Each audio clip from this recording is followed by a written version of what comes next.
भगवान कृष्ण के जीवन से यह बात हम सभी को सीखनी चाहिए। जन्माष्टमी केवल कान्हा के जन्म का दिन नहीं है, संसार में प्रेम और कर्तव्य के नियमों के अवतरण का भी दिन है। राधा के हृदय में प्रेम स्पंदन उत्पन्न करती एक मधुर वाणी है।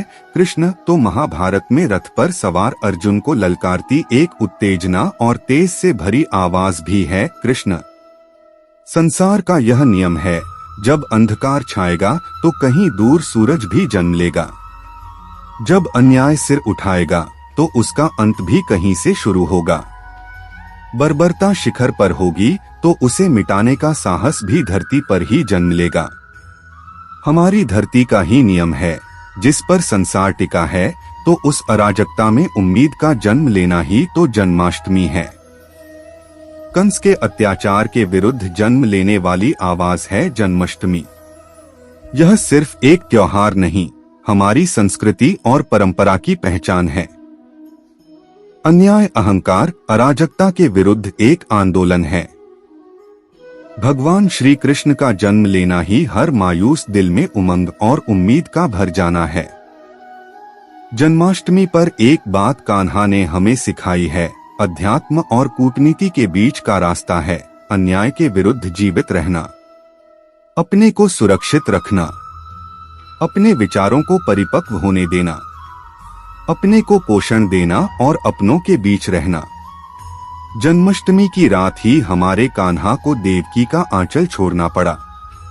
क्या इस पीड़ा को नहीं समझा जाना चाहिए?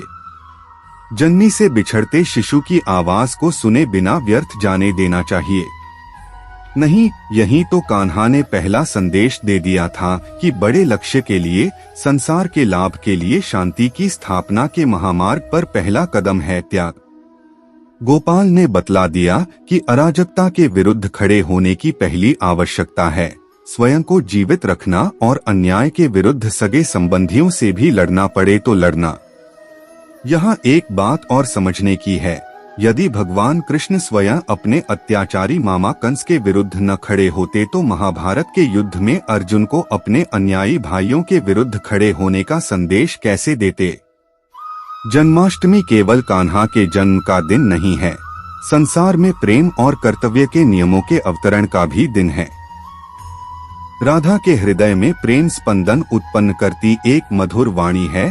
कृष्ण तो महाभारत में रथ पर सवार अर्जुन को ललकारती एक उत्तेजना और तेज से भरी आवाज भी है। कृष्ण गायों को चराते, गोपियों के बीच बांसुरी बजाते कृष्ण हैं, तो दूसरी ओर सुदर्शन चक्र चलाते भी कृष्ण हैं।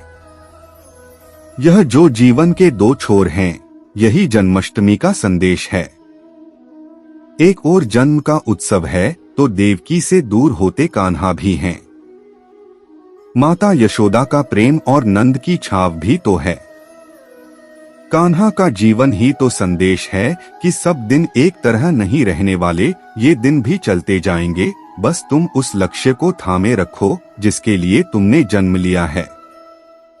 जन्माष्टमी हमें संदेश दे रही है कि कान्हा के अध्यात्म को देखो, यही वह कारण है जो रसखान के दिल में खुशबू डालता है, रहीम को महकाता है, ताज बीबी को कहने को मजबूर करता है, छैल जो छबीला, सब रंग में रंगीला, बड़ा चित्त का अड़ीला, कहूँ देवतों से न्यारा है। मौलाना हसरत मोहानी जीवन भर कमर में बांसुरी लगाए नमाज पढ़ते रहे। हर साल हज करते तो हर साल वृंदावन जाते। कान्हा के जीवन का यह ध्यात्म आज तक हमें जोड़े हैं, तभी तो कोई फैसल खान आज भी नंद की पावन गलियों में कान्हा प्रेम में मतवाला घूमता है, तो कोई हैदर अलवी आज भी लिख रहा है, मुझे अपनी निगाहों के पास रहने दे, गर तू कृष्ण है मुझे सूरदास रहने दे। आप लोग हमारे चैनल से जरूर जुड़ो और वीडियो को लाइक शेयर जरूर करो। धन्यवाद। मैं आपका साथी ओम सेजू। कल्याण के लिए जरूरी हैं ये दशलक्षण, जानिए पर्युषण पर्व का महत्व। धर्म के यह दशलक्षण ऐसे हैं जो संप्रदायवाद, जातिवाद से कोसों दूर हैं और आत्मकल्याण चाहने वाले सभी लोगों के लिए ग्राह्य हैं। लगभग सभी धर्म में इन्हें किसी न किसी नाम से स्वीकार किया गया है। इनको जीवन में उतारने से मानव का वह स्वरूप सामने आता है जिसमें विश्व बंधुत्व की भावना भरी है। ईश्वर की आराधना कभी भी और कहीं भी की जा सकती है, किंतु पर्युषण पर्व में आराधना की जो सहज प्रेरणा मिलती है वह अपने आप में अद्भुत है। ज्ञानी होना अच्छा है, चरित्रवान होना भी अच्छा है, पर इतना ही पर्याप्त नहीं। जिस मनुष्य की दृष्टि संपन्न न हो वह न तो सच्चा ज्ञानी हो सकता है और न सच्चा चरित्रवान। इसलिए ज्ञान, दर्शन और चरित्र, इन तीनों की समन्वित आराधना ही हमें पूर्ण धार्मिक बनाती है।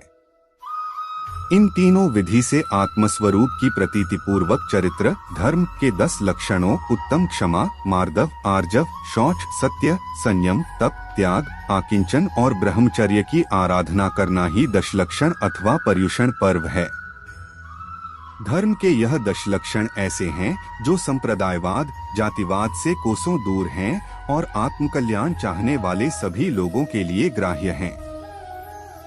लगभग सभी धर्म में इन्हें किसी न किसी नाम से स्वीकार किया गया है। इनको जीवन में उतारने से मानव का वह स्वरूप सामने आता है जिसमें विश्व बंधुत्व की भावना भरी है।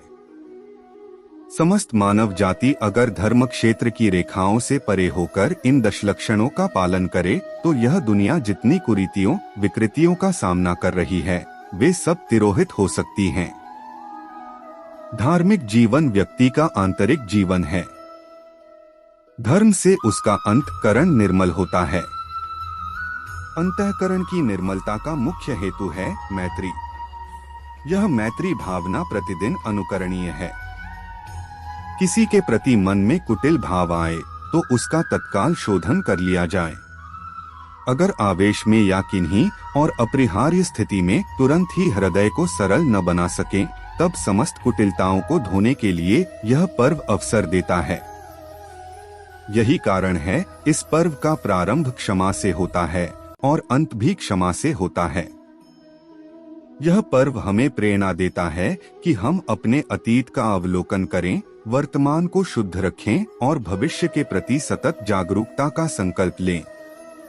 चलते चलते जहां यह अनुभव हो कि हम गलत मार्ग पर हैं, वहीं से वापस मुड़ जाना और सही मार्ग पर आगे बढ़ना दशलक्षणों का संदेश है।